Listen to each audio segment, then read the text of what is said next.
Hey guys, welcome to RC Safety 101, and the 101 playlist is something we're really proud of here at the channel. It's our way of helping new people understand the hobby they've gotten into.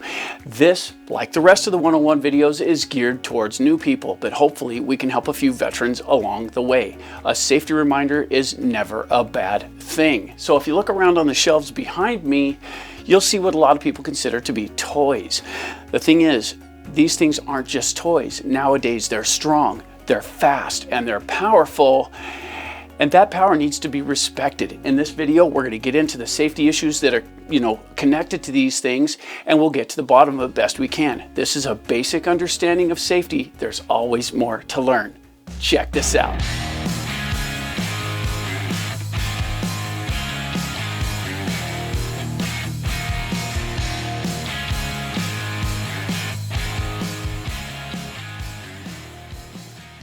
All right, let's get straight into it with the radio. And this is an overlooked portion of the car that people don't pay a whole lot of attention to, but this is really important. And if you're new to the hobby and you just got an RC and you dig this out of the box and throw the batteries in it, charge up your car and get ready to run, there's one thing you have to remember to do on this, and that is go through the settings and zero them out. There's a little spot at each one where you can center them and put them in the middle.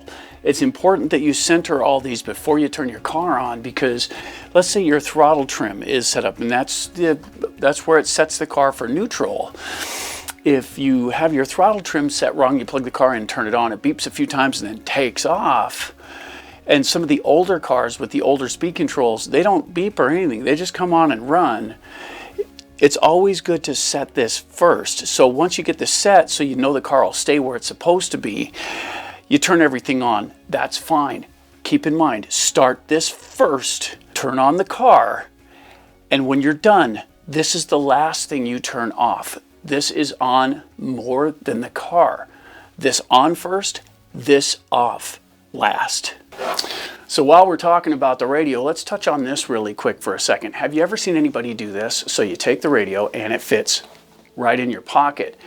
Now it seems to be hands-free, doesn't it? So I've got my hands free to do whatever it is I need to do. So let's say we pick up a car, bend down, pick it up. Now I'm carrying my car, and this is the Limitless, and I'm holding it by the tail and the front, so I'm not anywhere near any of the running components.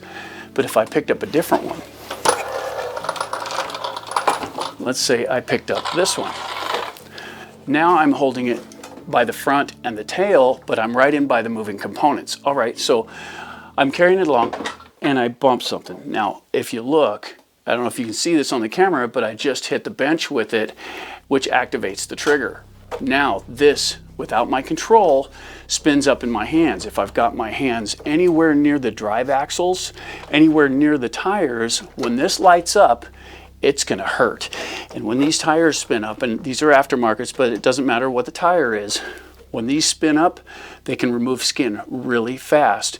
And these are really powerful, and the bigger you get, the more power they have. And that's something you need to look out for. So this is your first best control of the vehicle. So if you're gonna pick your car up, simply set it down first so it's controlled, then turn off and disconnect the battery. Then you can pick that up and poke it in your pocket and carry it back to the car. Remember, first best control is the radio. All right, so one day we were out at a friend's place, and that's me, Robert, and some buddies, and we're out goofing around with the ramps and stuff. And Robert goes to do a drive-by, and so he had the X-Max behind him, and the radio was in his pocket.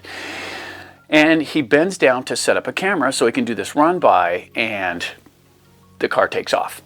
He has no idea. And I'm across the field watching this happen. And the car takes off, and he's all bent down, and he gets his camera all set up, and he stands up, and he looks around, and he yells across, "Where'd my car go?" Well, it had run all the way across the field and got tangled up in a fence.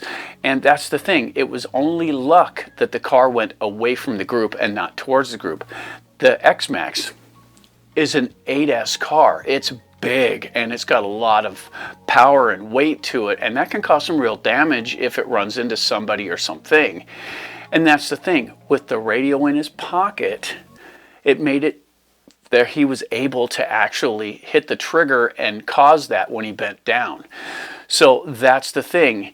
If you're not careful with how you use it, set the radio down. Don't keep it in your pocket unless the car is turned off. That's really important, guys. Next up on our list are the batteries. And these bigger cars, the newer ones, they take LiPo batteries. And you can usually tell a LiPo battery because it will have this little pigtail right here that you plug in. It's called a balance connector, which lets the charger know what the battery cells in there are doing.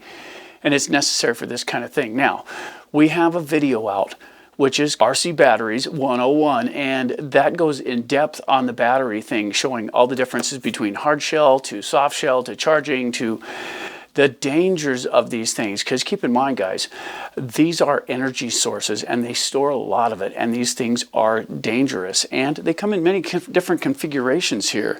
You got 4S, which this one here is interesting. We got these not too long ago, and we're actually giving these a test to see what we think. And these have aluminum sheets in the sides that protect the cells, but alongside that, it also dissipates the heat better than the plastic shells. And so far, these have handled really well. But the point is, there are many different configurations, and we do cover that in the other video. So there will be a link right up here for that one. Still, at the same time, these are exceptionally dangerous. And if you store these things fully charged, the amount of power these have is staggering. Not to mention that when these start to puff up and swell, they're not going to live long before they burst. And we go to one of the local hobby stores, and you can take your not so good batteries in, and they will take care of them for you. So they will get rid of them, and you should check with your local hobby store to see if they have that service.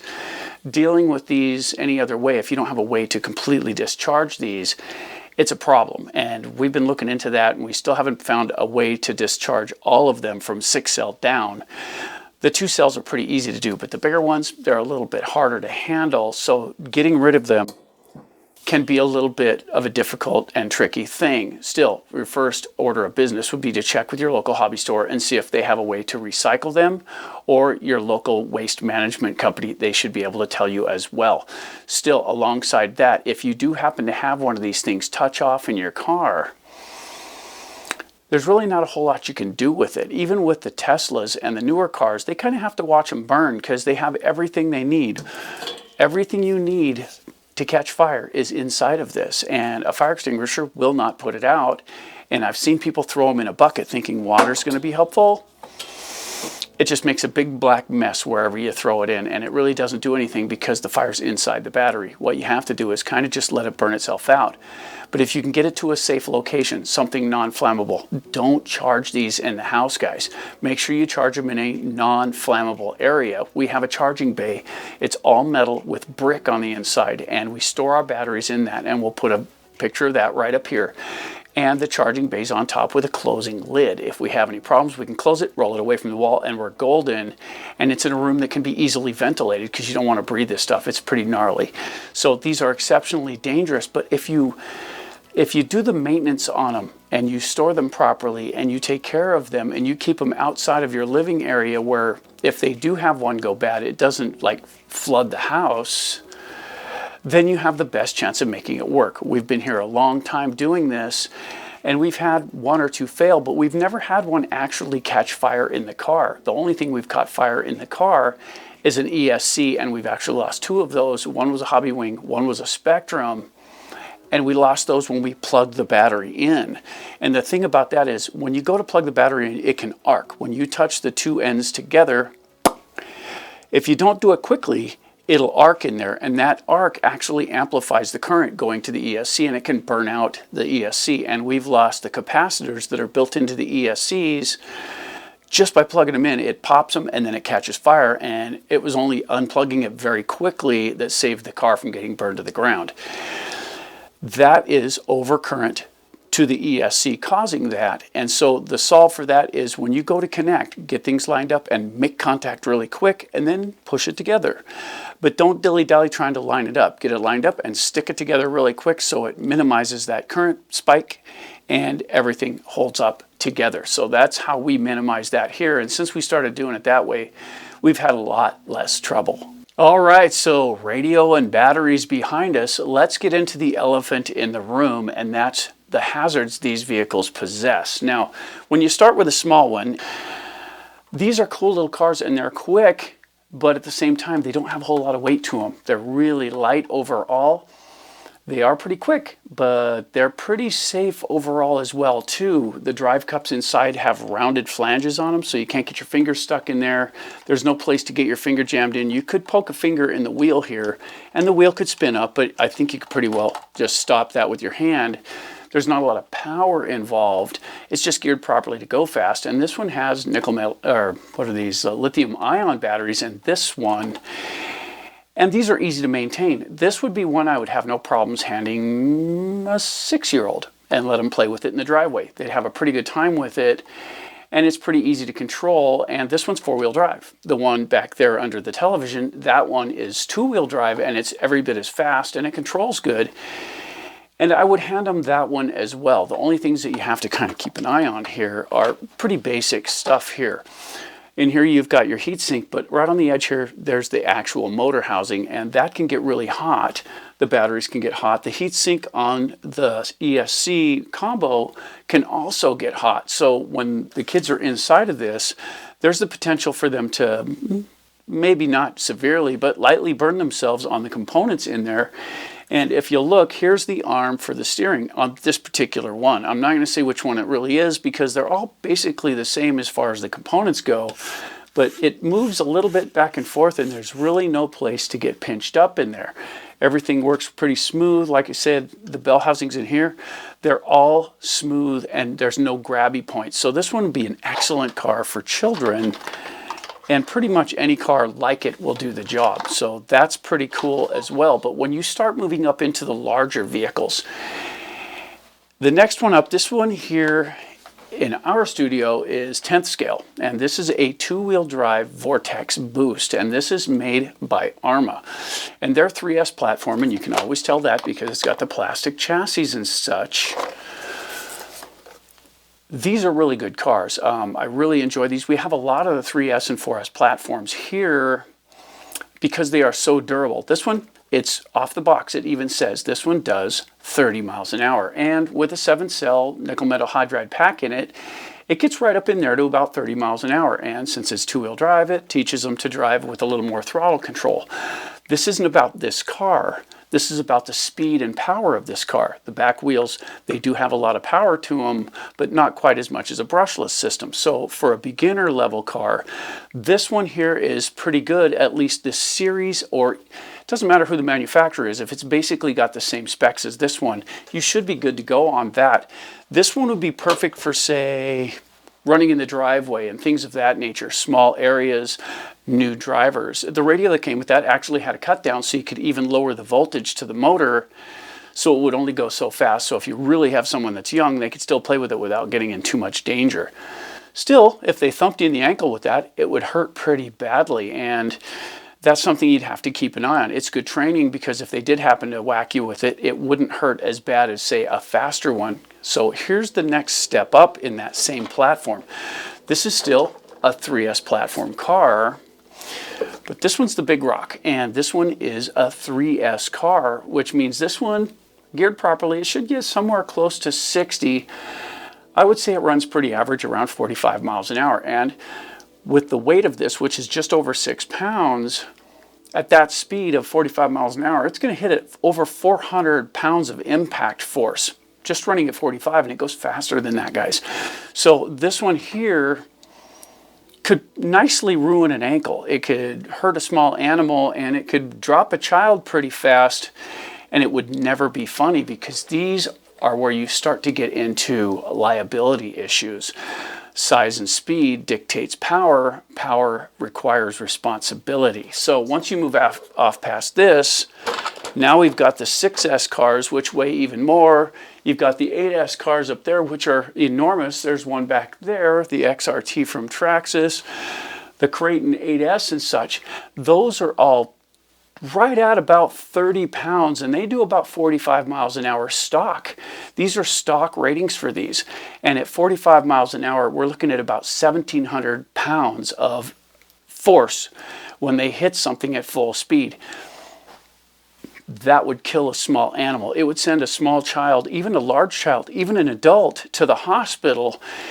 if you take a hit in the right place. And when you get that much mass in motion, it's not too hard to get out of pocket and start cartwheeling, and the car can go in unintended places. Not to mention the fact that you can cause an injury inadvertently by not paying attention to your surroundings. When you have a car of this power, it's your responsibility to keep an eye on the area. So when you start getting into the faster and the bigger and the heavier cars, you really have to think heavily about where you're going to run these and what you plan to do with it. Running in group is a difficult situation, especially if you have people that aren't paying attention and it's just sort of haphazard. If you bump somebody with the Vortex, you might have words with them. If you hit somebody with the Kraton 8S, your lawyer will probably wind up having words with their lawyer because it's a real thing. Now, these are just our opinions here, so I got to get that disclaimer out. But at the same time, we've been at this for over 30 years and we've seen just about everything. We've seen people get hit. We've seen arguments take place. We've seen people on the tracks take a beating. And we'll get into that one here shortly. But at the same time, you have to know that as you escalate the power and speed of these machines, so raises the risk. So where you run them makes a huge difference. And think about this for just a moment. When you take a look at these cars, we're talking 30 miles an hour, potentially 60 miles an hour. The Italian, which is an Arma car, does 70 miles an hour out of the box with the speed gear in it.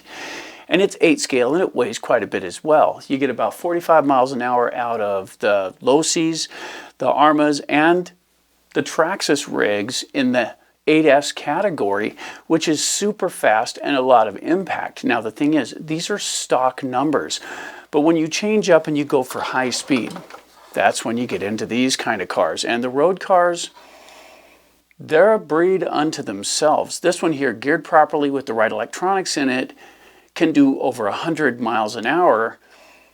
And that's impressive, but super dangerous because this weighs just as much as most of the 6S cars. It's a pretty weighty car, which is good to hold it down, but let's say you're running on uneven asphalt and you catch a bump, that flies up and then it starts to cartwheel. Now you're moving at 80, 90, 100 miles an hour.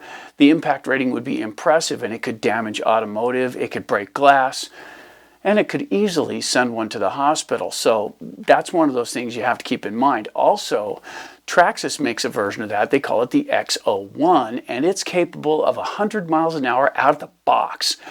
We don't have one here. They want a lot for it, and we already have one that's capable, so we didn't bother to get one. But the thing is, the Traxxas RC won't do 100 miles an hour out of the box until you get in contact with Traxxas and they unlock the speed control, which means you've taken responsibility for the car and then they'll unlock it for you.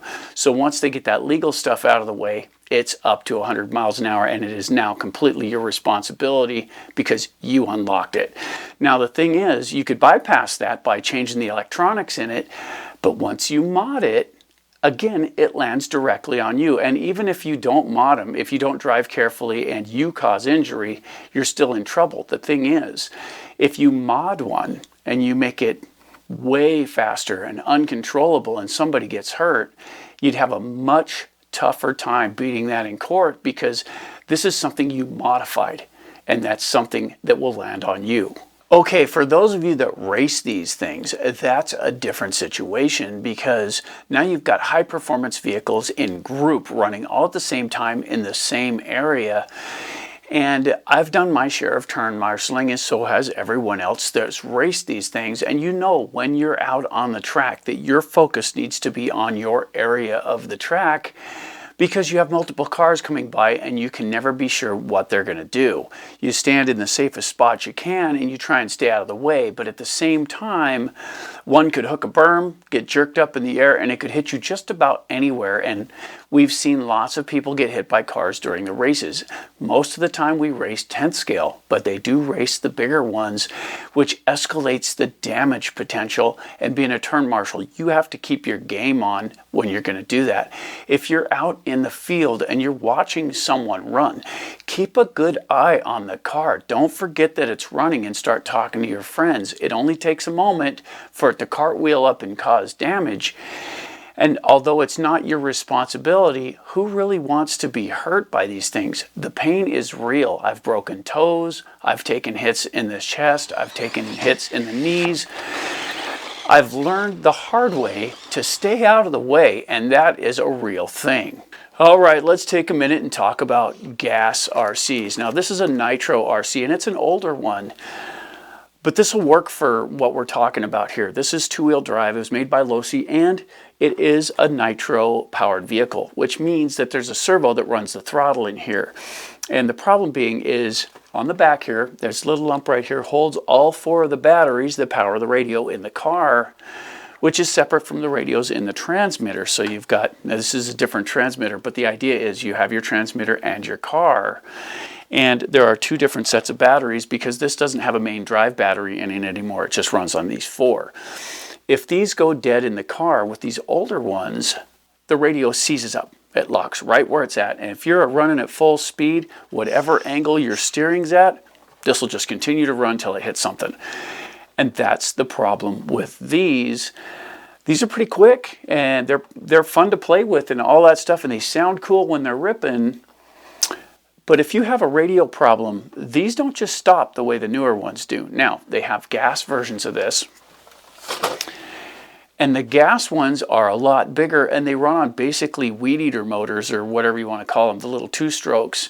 And those have electronic ignition and all that cool stuff in them. And the important part to this is, if you're going to run one of those, make sure it has a kill switch. And what that means is, when you lose radio contact or the radio ceases to connect to the car in any way, it shuts the throttle down and it kills it. So it will no longer function. Back when we were getting started here, I had a Thunder Tiger, and I believe it was called a Silver Fox. It was cool, it was big, it was about 8th scale, and it was gas, and I'd never had one before, and we got it running. And I played with it for quite a while and had a good time. Well, one day we're out screwing around, and there was no one around. We were just ripping with it, and we were ripping through the front yard and everything, and the radio in the machine went dead. And this is before they had kill switches, and there was no spring to pull it back to neutral. It just stayed full blast, and away it went. I had to watch as it crossed the road, hit a bump, and got some speed up on some pavement and powered into the neighbor's house and blew some skirting off of her trailer. Now the thing is, I was responsible for that because it was my car that did it. Now, there could have been worse situation. It could have hit an animal or a person, but at the same time, I was responsible and had to repair that. Not to mention I had to replace the parts that were broken on the car. Also, later on, we were still running the same car, and we went out to a school. It was a weekend, no one was around, and we were just goofing around in the playfield, and we're ripping back and forth with it, and it's running really well, and all of a sudden I had no control.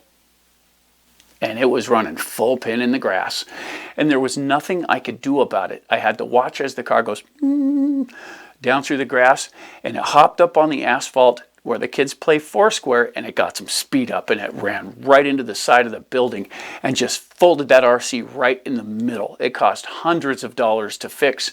Thankfully, it didn't hit anything but some brick building. That was all it hit. But that could have been so much worse, and it was definitely all my fault. And the thing is, I tested it and I thought the batteries were good, but as I used it, and we used it for several tanks of fuel, the battery went dead. And these older RCs just didn't have the cutoffs that the new ones do. So if you're going to run one and it doesn't have a cutoff, you're risking things. You want to make sure you're using brand new batteries in it each time you go out so that you don't have a battery failure. And some people will want to use a LiPo or a lithium ion battery or whatever. That's fine. Just be certain that it's fully charged so you don't lose control. The older radios were susceptible to frequency issues, and those are still in play. Some people use those still. The newer ones are digital, and they're a lot easier to get cut off and make things work, and they're a lot easier overall, and they're a lot more dependable. But if you lose power, you lost power, and that's the end of it. Okay, so let's talk about tires for a minute. Tires are one of the greatest dangers to these things, because this is just rubber and it gives and it swells and it contracts and these things tear. So when you hit one side of the car with the differential, it can double the speed of the one on the other side, taking the tire beyond what it's rated for. And these things can tear and come apart and throw chunks everywhere. And if you're in the dirt, it can throw rocks and debris too, which can cause major problems. We've had belted ones explode, throwing chunks this big right past us. And that's really hazardous. You see these people that'll hold on to an RC and spin them up. That is really dangerous, and we do not recommend doing that. That's just not okay, because it is too big of a temptation. You try and do that to get the feel of it and everything, and it is spooky, but when one comes apart, you have no recourse. You just have to sit there and take it, and that can be really bad. Tires on each one of these things, it doesn't matter whether you're big or tiny, those tires can strip the skin off of you just like that. It can happen really quick. So always respect the tires, because they are definitely one of the more dangerous areas of the car. And now we're going to talk about dogs, onlookers, and alcohol. All of these are not good, no matter how you slice them. Drinking and playing with RCs is a recipe for disaster. Dogs can chase these things around and knock people down in pursuit of a car, and they can destroy one if they get a hold of it. And you'd be out playing in the middle of the park, no one's around, and a dog comes in, it can cause all kinds of problems. And when you get in group and there's people that are just looking on, they can be in danger if you're not driving safely. So that is all a situation that you guys pointed out, and I agree, this is something that needs to be in here. If you're around a crowd, be on your best behavior. You don't want to hurt anybody. If you've got dogs around that are interested in chasing your cars, it can be fun to play with them at first, but if they get a hold of it and won't let go of it, you could be in for a fight with your dog or a dog. It doesn't matter whether it's yours or not. And that could be a potential problem as well. If dogs are around, don't get them out.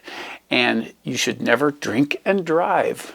And finally, one more thing. Location, location, location. And that's a real big issue, because where we run these matters. If you go to a park, if you're out by yourself goofing off in the park, that's one thing. But if it's crowded and there's a lot of people there, that's where you really could wind up in trouble. Also, if you go to skate parks, guys, those are built for skateboards and bicycles, not RC cars. So the people that are supposed to be there are on those devices, not running RCs. So if there's somebody at the skate park, unless they agree to have you run there and they're going to watch and whatever, they have precedence. That was built for them, and they are the law when it comes to that. They're the ones that was built for. So us crowding in on that is not okay. The same thing applies to bike tracks. You go out and you're running on the track, you're having a good time, but these bigger RCs can tear the track up. And if the people that own the track, or the people that the club that runs it, has issue with you running there, they make the rules. That's how that goes. You can't run there. It's not your track. It wasn't designed for RC cars. It was designed for bicycles. So that's another thing that you have to keep in mind. Always respect others when it comes to this. That's why we run in nature. We go out in big areas where we can find a spot where nobody is, and we don't generally have problems. If we're in an area and somebody decides they need to be there, we just load up and go somewhere else. More than once, I've seen people get into shouting matches over where they can run. And at the end of the day, if you're not supposed to be there, you're arguing the wrong side of it. If it's not built for the RC cars, you have to give way to the ones it was designed for. It's just the way it is. So if you haven't already, don't forget to bash that like button and help our content spread. You know, the 101 playlist is one that is near and dear to our hearts here. We really enjoy helping the new people and the veterans too.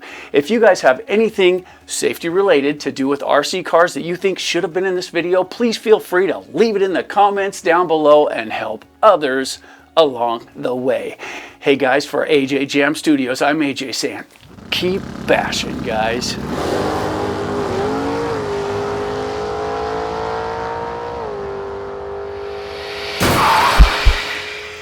Amen.